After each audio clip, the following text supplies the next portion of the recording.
Oh, yeah. It is a pre-winter meetings edition of Extra Bases with Bristol and Booth. Jeremy Booth, not in studio, but that's okay. We still get the Jeremy Booth experience when he's close, but not in the same room. Hi, Jeremy. Hi, Jason. How are you? I'm doing well. I'm doing well. It's very interesting to me that we keep hearing a lot of stuff about Juan Soto, but not much about Alex Bregman. Is Soto the first domino to fall, and then teams can decide what they want to do if they don't get Juan Soto, in your mind? Well, the first dominoes to fall have already technically fallen. That's the pitching. It's still free agency, right? When you're talking about position players, Soto's 26. Soto's in New York market. Soto's got, the Dodgers after him who have just figured out this really interesting way to do salary deferrals and marketing stuff and aren't afraid to do it.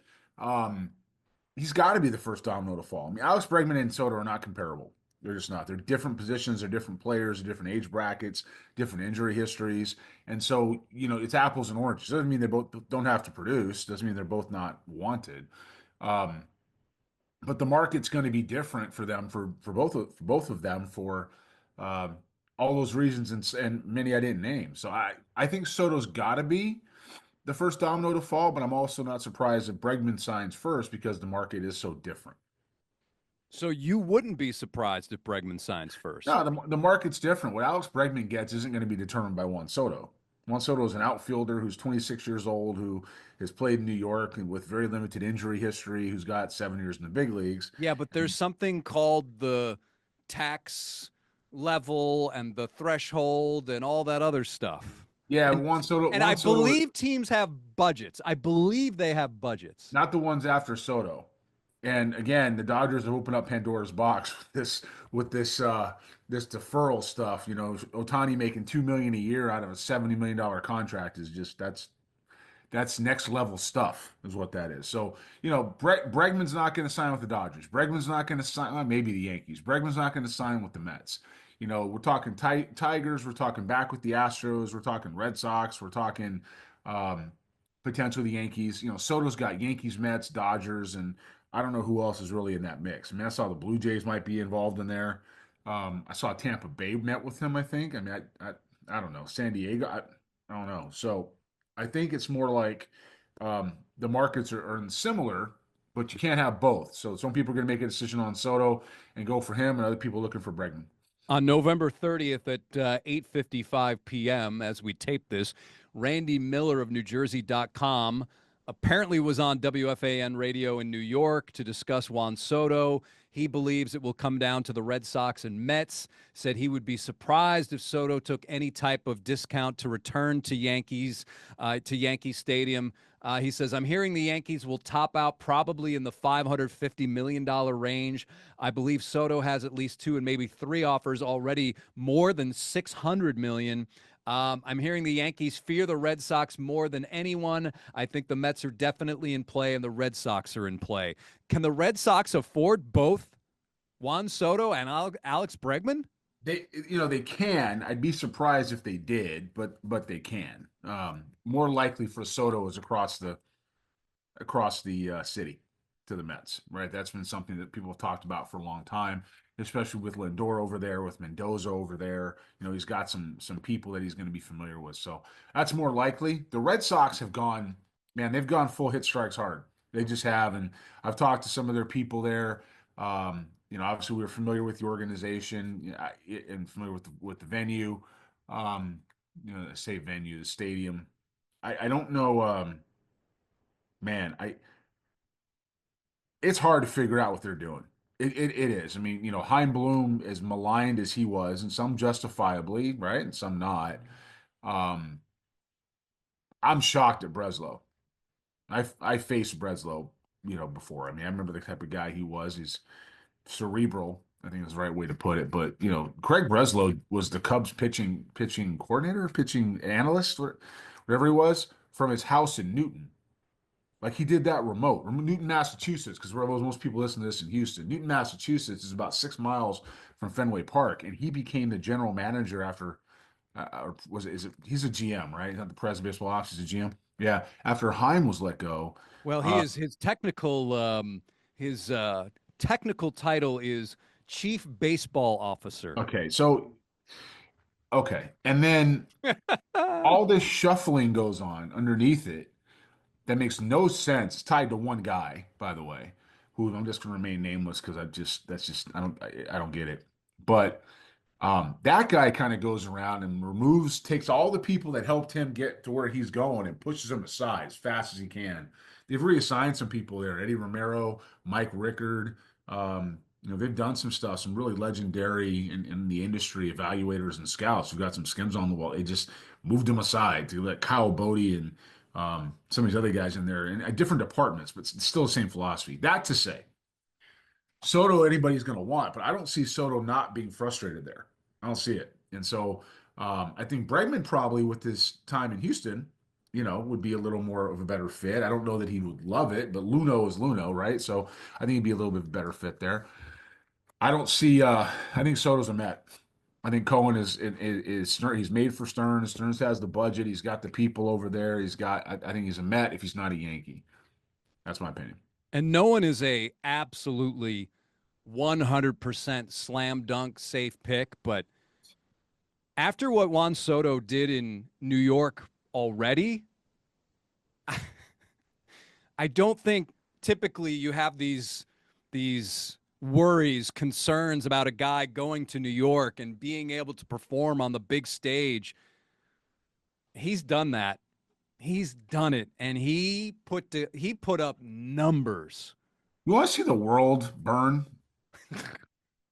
Watch Juan Soto. Watch the Yankees lose a player to the Mets. Mm. Okay, you are an original New Yorker. I mean, you're from New York. I mean, upstate New York, but worked around cities, and you're a Mets guy, Yankees guy. You know how the culture is up there for sports, man. Watch the New York Mets lose a that came so straight face.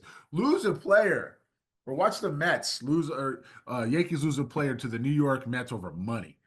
Right? I mean, watch that happen. This is what's going to drive Juan Soto's decision is how many zeros he's going to get, and that's not unusual for anybody else. But he's going to lose the New York Yankees are going to lose a player to the New York Mets over money. I'm not laughing at the Mets. I'm laughing at what New York's going to do because Cohen's got more money than anybody in the game, right? So that's just the way that is. But if you look at what the rest of the game is going to do, what the city's going to do, it's going to be the kid from Home Alone. You know, like dude, that guy. You know that guy when Bregman was at the plate or wherever it was, the Yankee fan. He's filming himself. We've seen this clip a million times on Twitter, X, whatever, and he's watching. Here we go. Here we go. He's watching that, and his face just goes. It's exactly what's going to happen when Juan Soto becomes a Met. Soto in 2024 regular season, 288, 41 homers, 109 runs driven in. And Juan he's Soto. 26. And he's And 26. And he yeah, spent most of his time in the National League. So when he goes back to the if he goes back to the National League, goes back to the Mets, he's very familiar. If he goes to the Red Sox, he's in the AL East. He's fine either way. a couple of Craig Breslow notes. One, so I can see Jeremy's head explode. I'll get to that one later. But first, I assume you faced him in the Northeast League? He was with the New Jersey Jackals, It I was believe. indeed. Do you remember the year, Jeremy? I don't. I It was don't. 2004. He was there for a couple of years. No, he was bouncing in and out of organization. I don't think he was back with them with a club yet. He went to the big leagues after that, didn't he? Yeah. So Signed by the Padres in 2005 for $1 out of a yeah, right, tryout camp. right. And He so pitched for the New Jersey Jackals, held batters to a 204 average against, 37 strikeouts in 26 and a third, which is about 13 strikeouts per 9 innings. where was he in '03? College? He was in the Brewers organization from '02 to '04. Okay, so in '02, when he got drafted in '02, right? He was drafted in the 26th round by the Brewers in 2002. Okay, yeah. There's overlap front and back. Remember, I Yep. was a Brewer there for a minute on Yep. the field in the uniform too. So, Yeah. he Now, oh, okay. What? No, go ahead. I was gonna give me another story because I was going to have your head explode with No, no, by some all of means. his some of his past titles. Go ahead. Dímelo. Drop it on me. All right, so with the Chicago Cubs in 2019, he was hired as the director of strategic initiatives for baseball operations. Then in October, he's promoted to the position of director of pitching backslash special assistant to the president and general manager. November of 2020, he's promoted to the position of assistant general manager backslash vice president, comma, pitching. Cubs. Yeah. Okay. So he went from director of pitching to vice president of pitching. Yeah, that's I don't know what to tell you on that. Who replaced him as director if he was vice president? I don't know. I mean, you know, I don't know. we have all this title Hold on. Let me inflation. I need that gif of the cat at the keyboard or whatever. We have all this extra this title inflation. Like he was director of pitching. You know what sounds better? Vice president. Who's the president? I no president, just vice president. Who's the director? No, we're not really directing anything. We're just gonna have a vice president. Okay. Does the New So Balance Future Stars series have a director of pitching or a vice president of pitching? we do not. Oh, I thought it would just be you because you're the Well, director no, and vice president, president, we have grand a poobah. we yeah, right. We have a coordinator. We got vice presidents. We don't know. We have director of scouting and player development. We don't have a vice president of pitching. It's like saying I'm a vice president of mail receivables. Like, what are you doing? Like, that's not something that you're gonna have. Who's directing where the mail goes when it gets to the building? Do we have a director? Do we have a president of communications that we can go ahead? You know, you have to find these different titles because if you're a vice president, it would indicate there's a president of something, Maybe there right? was. Maybe there was. All right. Well, I want to know who it was. Was it Cal Bodie? No, it wasn't Cal Bodie. What did you want to know? Who's the Chicago Cubs president of pitching?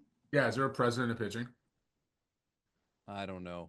You're I'll not look going to this up. find it. I'll look this up. We'll get back to it. You're not going to find a president of pitching. And I venture to say that that title wasn't replaced either. In the state of Texas, everyone is talking about Texas A&M and UT on the football field, the Lone Star Showdown. Jeremy has scouted Texas extensively during his time as a major league scout.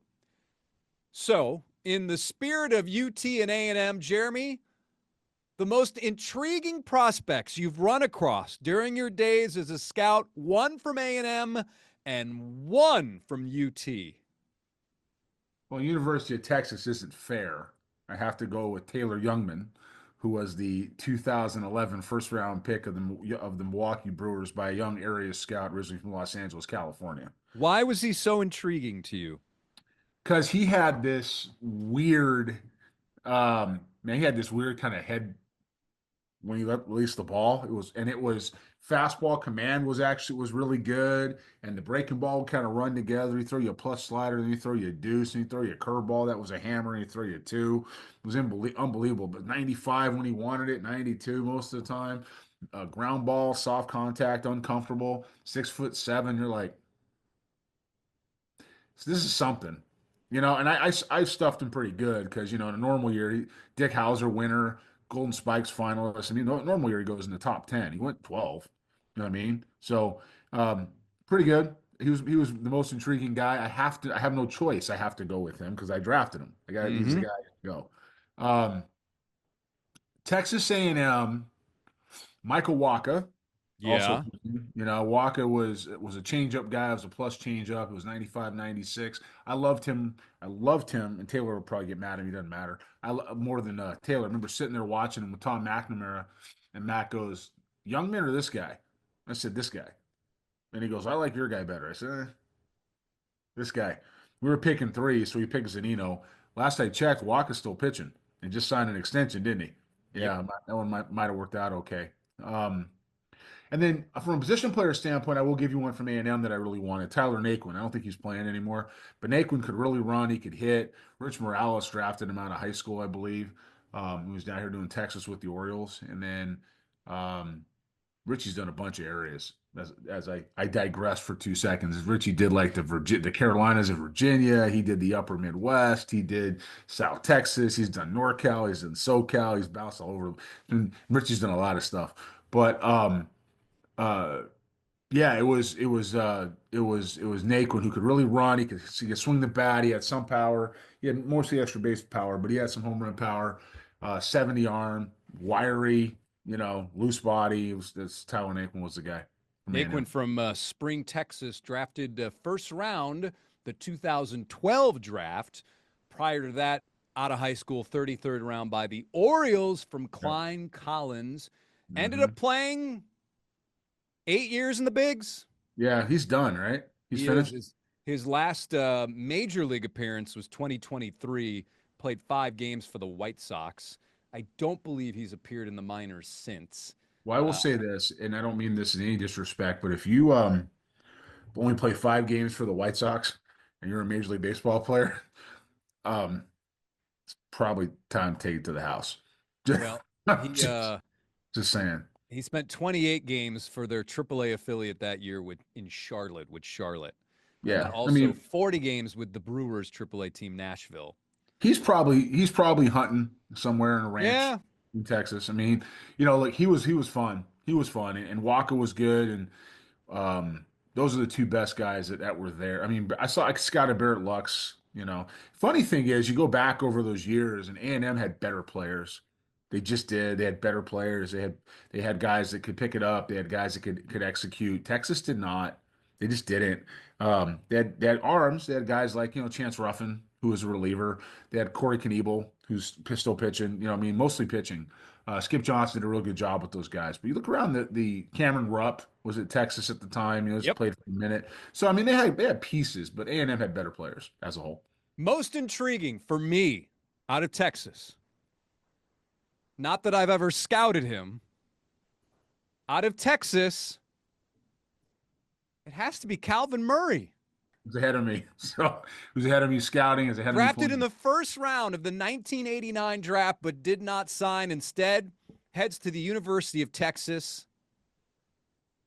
Uncle of Heisman Trophy winner Kyler Murray. Yeah, he was drafted in the first round there too, wasn't he? Murray was drafted twice in the first round. Let's see. I don't have that now.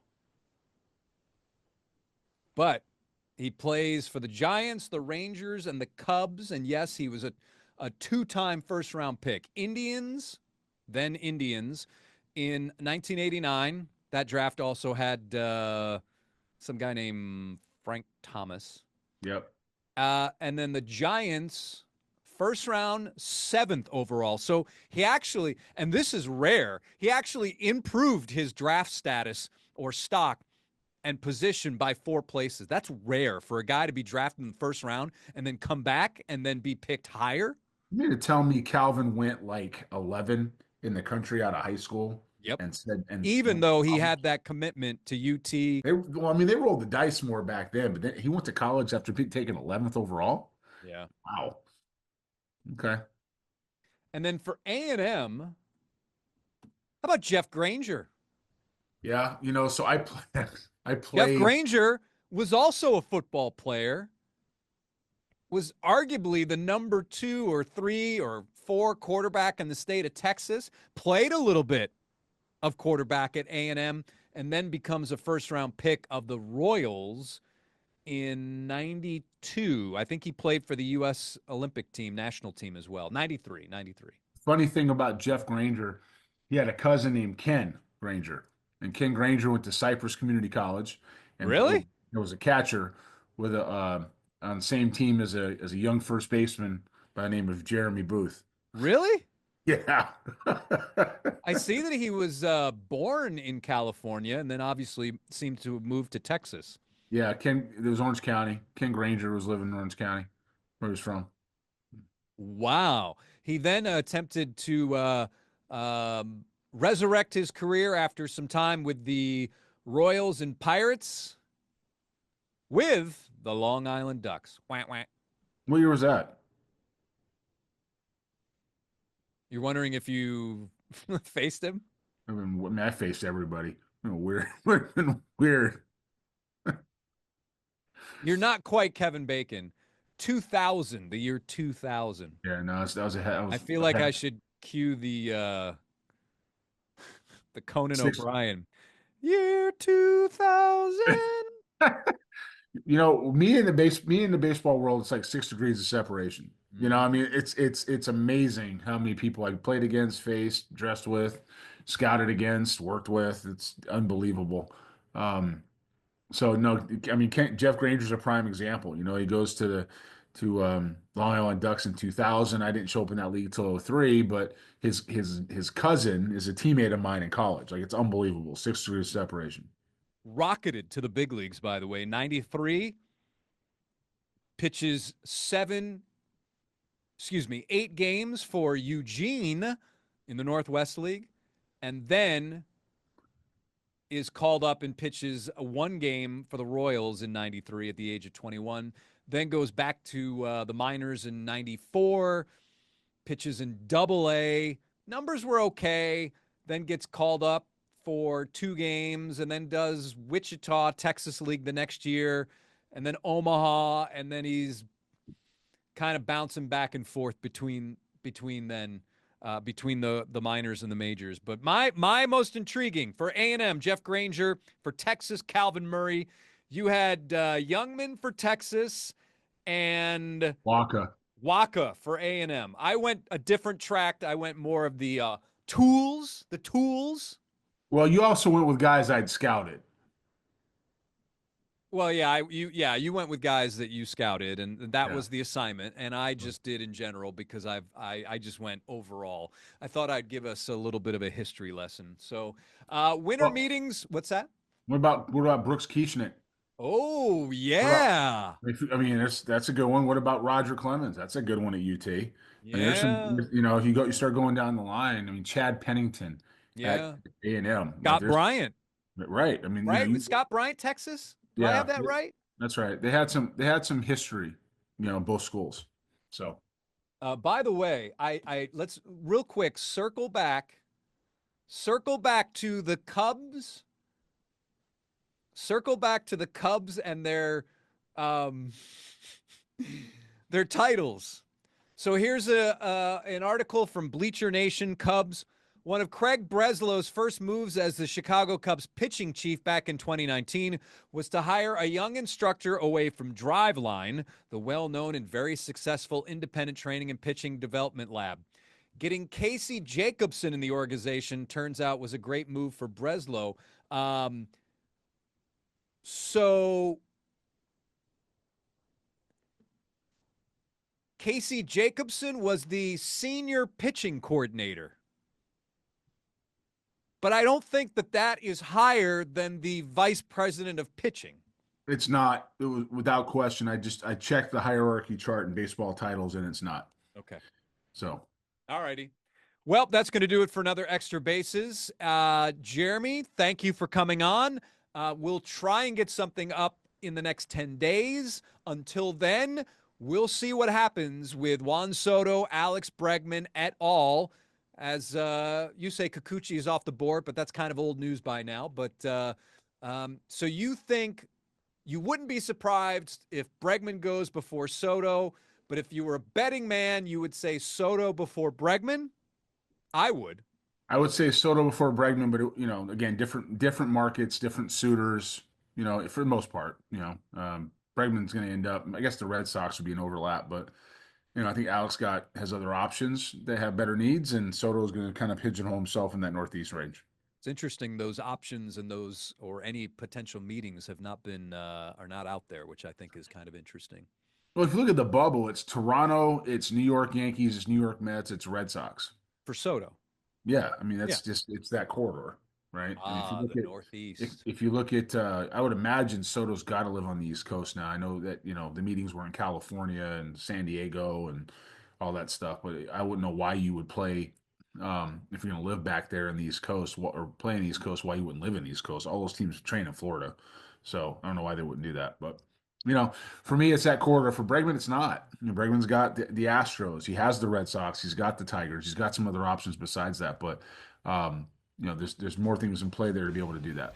So well, we'll if Alex Bregman happens to sign, you will obviously have reaction in the next 10 days or so on KHOU 11 News. So that's going to wrap up another Extra Bases. For Jeremy, I'm Jason. As always, thanks for watching. And until next time, have a great week, everybody.